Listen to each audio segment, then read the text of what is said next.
É com muita alegria que a equipe do Brasil Paralelo inaugura o maior congresso online do país. Nos últimos 6 meses, a gente tem dedicado a nossa vida para esse projeto. E de fato a gente não tinha noção da proporção que isso ia tomar. São milhares e milhares de pessoas ao redor do Brasil e fora do Brasil que se inscreveram para esse congresso. Isso só nos mostra o quão importante é esse conteúdo na vida das pessoas. Se você chegou até aqui, talvez também já esteja cansado de ouvir apenas uma versão da história, de ficar à mercê das informações tendenciosas da mídia tradicional. O ponto é que não dá mais para continuar do jeito que a gente está. E é por isso que o Brasil Paralelo se propõe a trazer uma outra versão da história e com a qualidade que ela merece.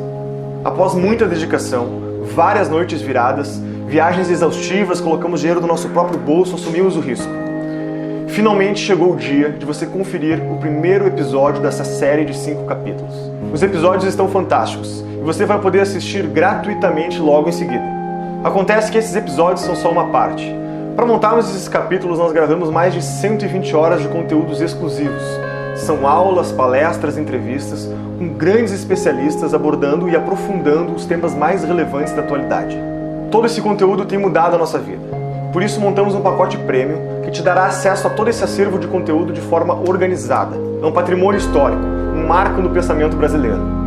E é dessa forma que vamos dar continuidade nesse projeto de ser uma mídia independente. Precisamos da sua ajuda e da sua vontade de mudar o Brasil para que em 2017 o Brasil Paralelo possa se tornar a primeira mídia independente no Brasil. Muito importante, essa oferta estará disponível somente para os primeiros 1000 compradores. Depois disso o preço será outro. E pode ter certeza que acaba rápido. Então se você quiser adquirir essas 120 horas de conteúdo exclusivo e ser um fundador da nova mídia independente no Brasil, compre agora o pacote Premium. Fique agora com o primeiro capítulo do Congresso Brasil Paralelo e até breve. –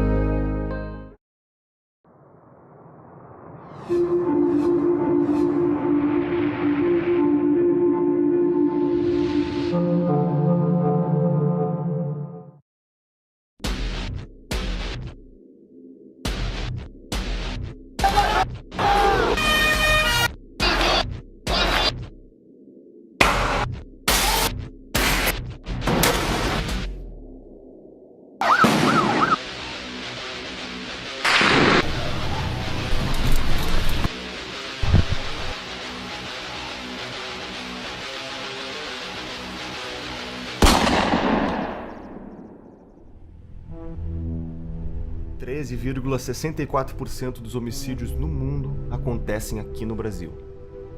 No ano em que recebemos as Olimpíadas, levantamos a medalha de ouro em número de homicídios, 59.627. Se considerarmos a estimativa de homicídios não contabilizados, estamos superando a guerra da Síria em número de mortos por ano.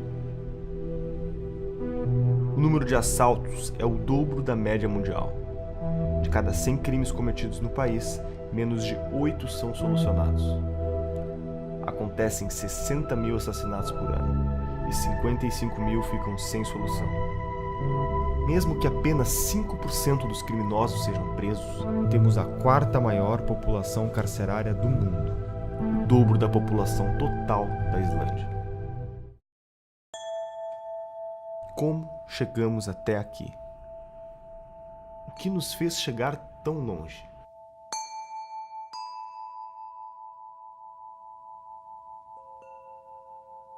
Será que as coisas precisam ficar mais graves? Será que o problema ainda não chegou na sua casa? O que estamos fazendo de errado?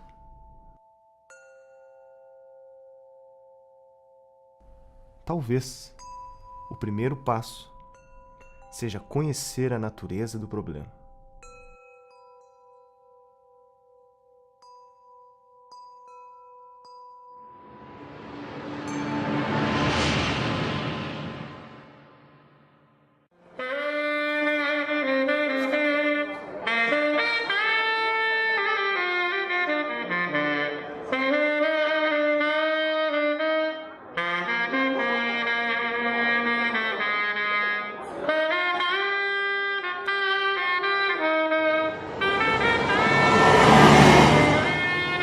E nós pagamos um alto preço pela nossa missão.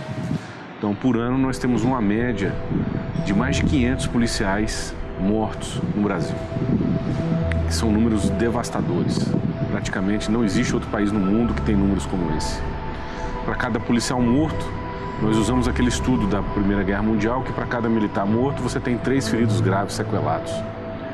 Então, quando a gente faz essas contas em anos, né, os números são inacreditáveis.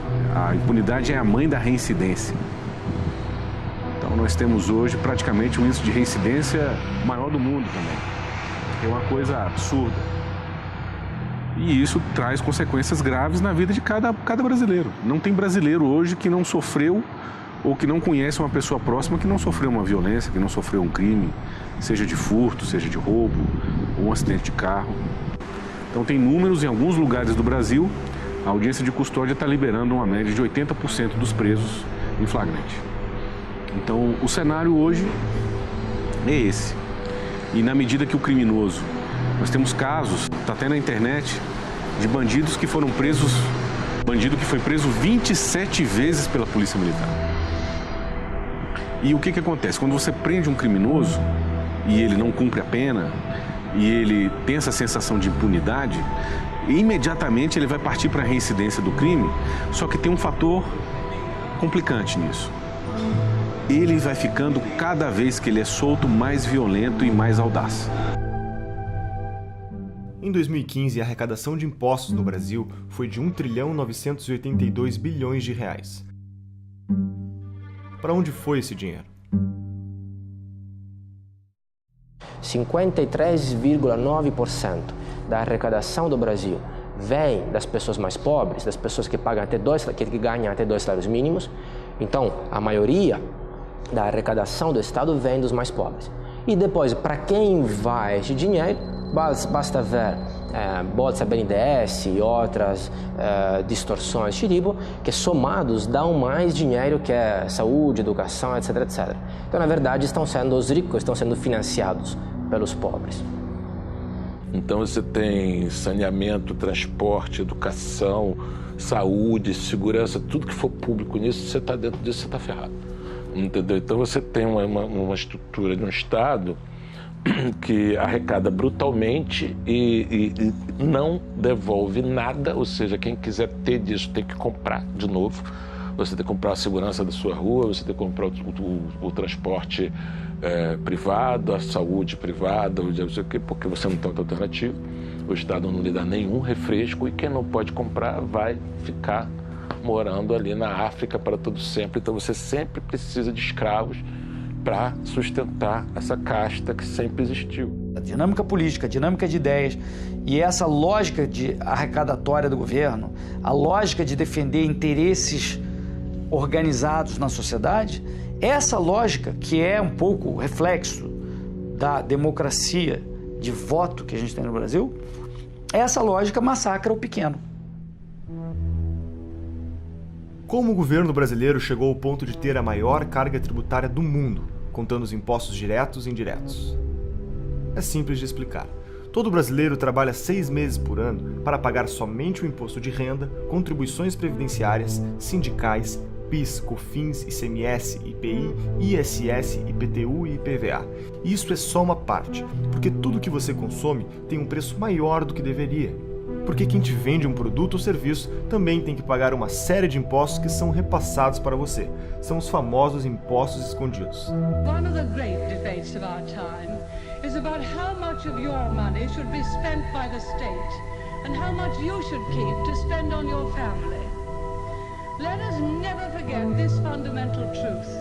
The state has no source of money other than the money people earn themselves.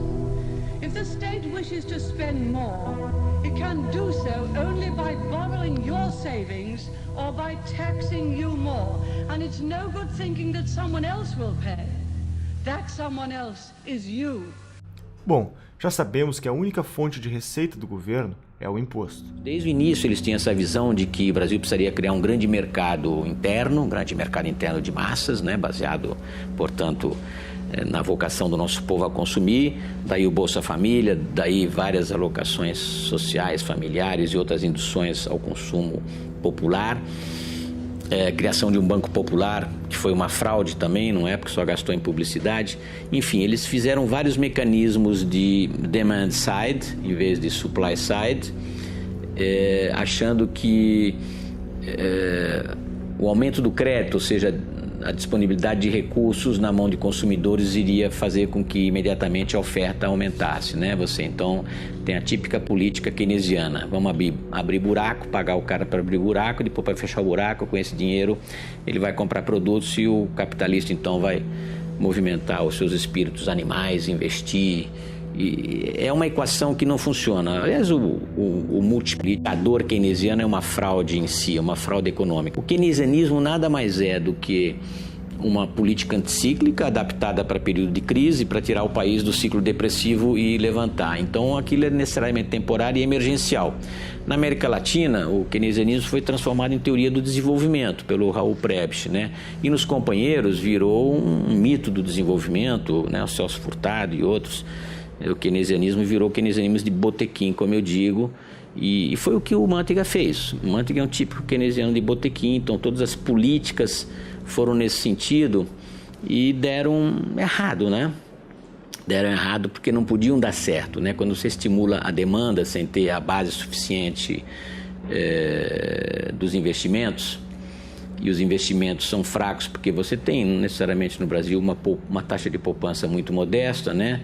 Mesmo juntando com a poupança externa, você não consegue mais de 20% do PIB, e você tem uma despoupança estatal muito grande, né? O Estado ele pratica aquilo que os economistas chamam de crowding out.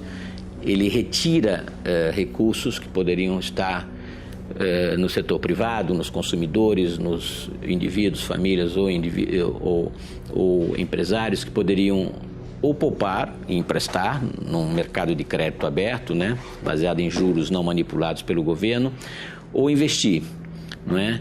Mas o mercado é muito concentrado no Brasil, mais de 40% do crédito é talvez concentrado nos bancos oficiais, não é? A consequência é: quanto mais dinheiro perdiam, mais dinheiro confiscavam. Quanto mais dinheiro gastavam, mais dinheiro imprimiam. Tudo para dar a impressão que estava tudo bem. Jamais deixaremos que a inflação volte a esse país. Hoje ela está sob controle. O Doing Business é um indicador que mede a facilidade de fazer negócios em um país. De um total de 189 nações, o Brasil está em 123º lugar, perdendo 5 posições em relação à colocação do relatório anterior, o Doing Business de 2015. Os casos mais críticos são os procedimentos para abertura de empresas, em que estamos em 175º lugar. Casos preocupantes também são a obtenção de alvarás de construção, registros de propriedade e regras de comércio internacional. Mas quando, por exemplo, um caso que eu sempre cito, o meu avô comprou o primeiro carro, não tinha ainda as prestações, o mercado de crédito atual, para ele amortizar este custo que ele teve, ele começou a dar carona para as crianças nas escolas e levava para casa. Né? Imagine, colocando um monte de crianças nestes carros, não sei, dos anos 50, 60, imagine isso hoje. Seria proibido, seria processado por normas de segurança e coisas ainda mais complicadas. Então, basicamente, tudo que o pobre tenta fazer é proibido. Todas as profissões, ambulante, informal, é tudo proibido ou muito regulamentado. Então, ou ele fica na informalidade, aí é sujeito a abuso de poder, uso discricionário do poder, ele não sabe, talvez, na maioria dos casos, os próprios direitos perante a lei, ou ele fica desempregado, dependente de assistencialismo, ou ele fica no crime. Se ele entra no mercado formal como empresário, é muito caro, respeitando todas as regras que existem. O governo não devia entrar no campo da produção e do risco do empreendimento. O governo deveria, na realidade, criar as condições para que os empreendedores tenham sucesso. Porque o governo brasileiro, em particular, porque por essa nossa cultura, sei lá de onde nós trouxemos essa cultura de que o governo vai promover o desenvolvimento, isso não existe, né? O que existe no governo, que o governo devia ser um catalisador do sucesso de cada cidadão. e não simplesmente tentar fazer ele próprio, porque ele próprio se amarrou numa quantidade de leis superadas, antigas, complicadas, e não dá mais para gerenciar empresas, vamos dizer, estatais. No Brasil já não dá mais. As empresas que nós temos hoje ainda estatais, nós vemos que estão se debatendo com problemas que não deveriam existir, e mais num regime de fiscalização do que de produção. Dentro desse panorama, eu gostaria que cada um pensasse no exemplo que a natureza nos dá. A natureza está nos dizendo simplesmente que a padronização não funciona. Não existe duas pessoas iguais. Olhando para uma árvore, não há duas folhas iguais. Olhando para as árvores, não há duas árvores iguais. Quer dizer, não há 2 dias iguais.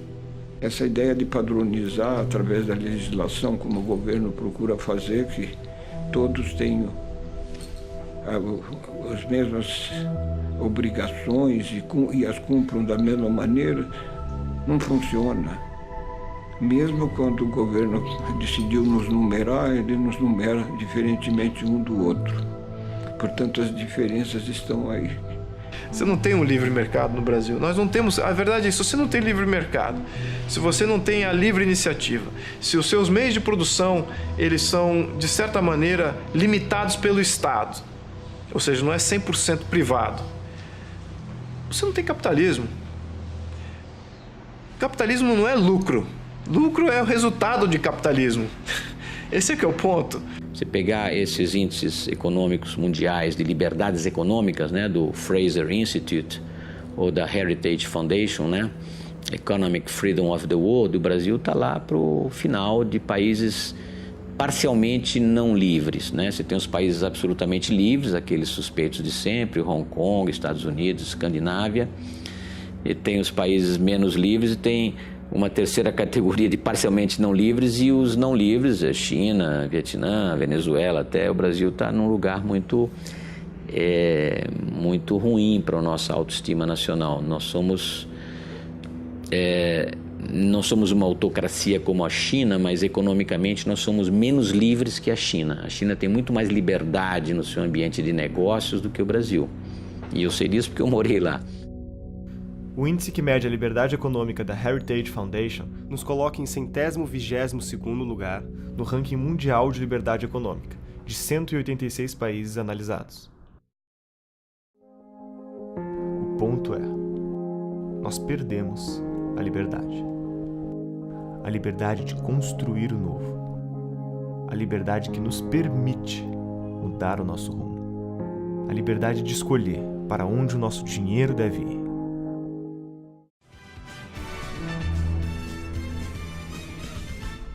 A economia brasileira teve uma queda de 3,8% no ano passado. É a maior recessão em 25 anos. Alta de quase 2% e fechou o dia cotado a R$ 4,05. E o que todos esses números traduzem é a realidade de milhões. Só este ano a moeda americana subiu mais de 52%. A taxa de desemprego no Brasil bateu um novo recorde. Muita gente nem seguro-desemprego tem mais. Uma decisão do presidente da Câmara, Eduardo Cunha, mexeu com o cenário político. Todo esse cenário não permite ser um território fértil para a produtividade. De acordo com a pesquisa da The Conference Board, precisamos de 4 brasileiros para equivaler à produtividade de 1 americano. Ou seja, demoramos 4 vezes mais para concluir um trabalho. Por que tanta ineficiência? Além de demorarmos 4 vezes mais para realizarmos a nossa produção, encontramos barreiras quase que intransponíveis na hora de fabricar nossa tecnologia. Além da baixa liberdade econômica e da mão de obra desqualificada, a ciência no Brasil é prejudicada pelo excesso de burocracia, pela alta carga tributária e pela baixa qualidade da base educacional.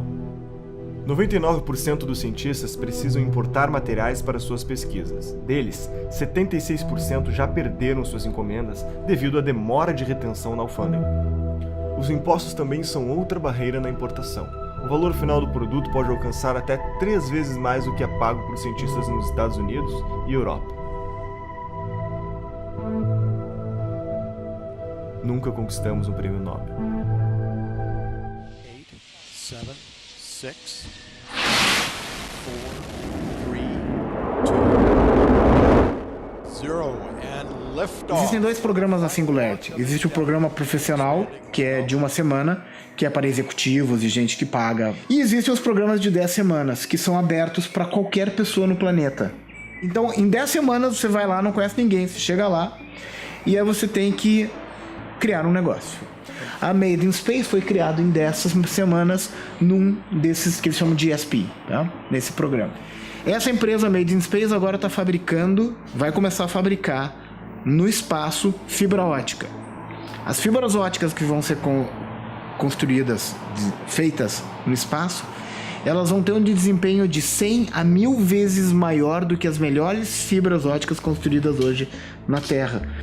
Então se imagina se você traz essa fibra para cá e começa a utilizar essa fibra para transporte de dados, para cálculos matemáticos, quão mais rápidos nós produziremos coisas na Terra. Isso a gente via nos filmes, tá? Isso está acontecendo. Mas isso só está acontecendo porque existe uma liberdade fantástica para a construção disso. E aí eu me dei conta de que eu teria que pegar uma cápsula do tempo, que na verdade é um avião da United, e retornar para cá. Porque agora, se você... é possível viajar no tempo? Sim. Pega um avião e vai para São Francisco.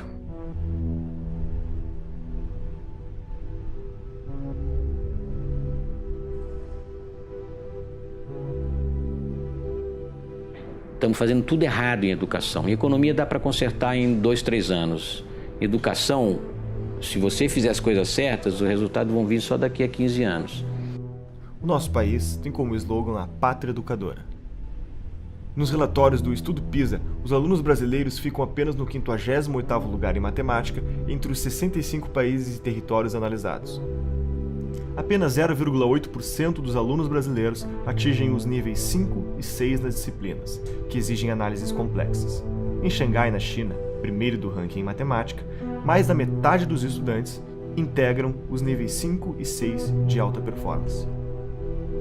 O mais intrigante é que o problema parece também não ser a falta de dinheiro. Primeiro, como ministro da Educação, eu sempre lutarei por mais recursos em favor da educação. Essa tem sido a minha tese. Agora, eu não posso desconhecer o fato real de que o orçamento, como proporção do PIB investido na área da educação, é um orçamento robusto, considerável, comparativamente ao que ocorre nos principais países do mundo. A gente investe mais de 6% do PIB, 6,6% do PIB, de acordo com os últimos dados, o que nos coloca entre os países de maior orçamento como proporção do PIB do mundo, levando em consideração o levantamento dos membros da OCDE, o que mostra claramente que a gente também tem uma dificuldade que diz respeito à qualidade do gasto, à forma que você investe. Então, muito foi feito aqui de forma dispersa, mais de 80, 90 programas e projetos, cada um sem que pudesse ter um diálogo entre si, uma interação entre si, colocando um grau de ineficiência muito forte e de desperdício de dinheiro público que salta aos olhos e que necessita realmente uma correção de rumo. Países como Suíça, Estados Unidos e Coreia do Sul investem proporcionalmente menos do que o Brasil e têm um retorno significativamente maior. Entretanto, há uma tese que afirma que o problema é a desigualdade de renda. Mas podemos ver o desempenho dos mais ricos versus os mais pobres e compará-los com outros países. Notamos que os alunos mais ricos do Brasil têm uma performance abaixo dos alunos considerados pobres de países desenvolvidos. A educação brasileira hoje está na UTI. O IDEB para o ensino médio desde 2011 não é atingido, a meta fixada, e os anos finais do fundamental também não, o que mostra que falta qualidade. A gente tem um passo muito largo e importante em termos de universalização, de acesso, principalmente no fundamental, mas nós vivemos e convivemos ainda com a realidade muito difícil, afetando diretamente a vida dos jovens e das crianças do Brasil. Isso é tão grave que agora, em 2015, o governo instituiu um novo procedimento de avaliação denominado ANA, a Avaliação Nacional de Alfabetização no país. E identificou, e publicou no meados do ano passado, identificou que 56% das crianças brasileiras no terceiro ano do ensino fundamental, que de acordo com a própria legislação e o PNE deveriam estar plenamente alfabetizadas, que seriam crianças de 8 anos de idade, essas crianças são analfabetas ou analfabetas funcionais. Então, você definiu o estágio de 1 a 5, elas estão no estágio 1 e 2, ou seja, não conseguem ler e decodificar um texto de 10 linhas, nem tampouco fazer de forma adequada as 4 operações matemáticas. De uma forma cartesiana, você poderia entender que os demais 44% estão alfabetizados. Não, estão em escalas intermediárias. Você só tem 11% das crianças brasileiras que têm um grau de alfabetização plena que permite que passe para as fases subsequentes dos ciclos educacionais sem um gap, sem dificuldade, sem uma diferença no seu processo. O que é que isso acarreta? O aluno, na hora em que ele não consegue introspectar o conhecimento, porque isso é cumulativo, ele vai ficando no meio do caminho. Ou ele se evade da escola, né? ele sai da escola, ou ele se anula na escola. E aí é a progressão automática. O resultado é que as nossas universidades, isso é uma outra estatística, um outro estudo feito pela Fundação do Paulo Montenegro, acho que foi em 2012, 38% dos alunos que chegaram à Universidade Pública Federal têm dificuldade de alfabetização. Não por acaso, várias universidades federais fazem um curso que eles chamam de parametrização, ou seja, vamos supor que você vai entrar num curso de engenharia ou de tecnologia da informação e você passa 6 meses antes de você ter conhecimento das matérias estudando matemática e português do ensino fundamental, para poder estar ombreado com o conhecimento que vai ser ofertado no ensino superior. É possível que tudo que contamos para você até aqui seja fruto da incompetência de um governo corrupto, deixando os serviços públicos se deteriorarem e as brechas para que tudo isso se agrave com o tempo. A outra hipótese é menos ingênua e dá o crédito para a competência do governo. Karl Marx dizia que a propriedade tem de ser estatizada progressivamente, lentamente, através da taxação progressiva. Aumentar imposto, aumentar imposto, aumentar imposto. Então, não foi um desvio das metas do PT, foi o cumprimento exato do programa.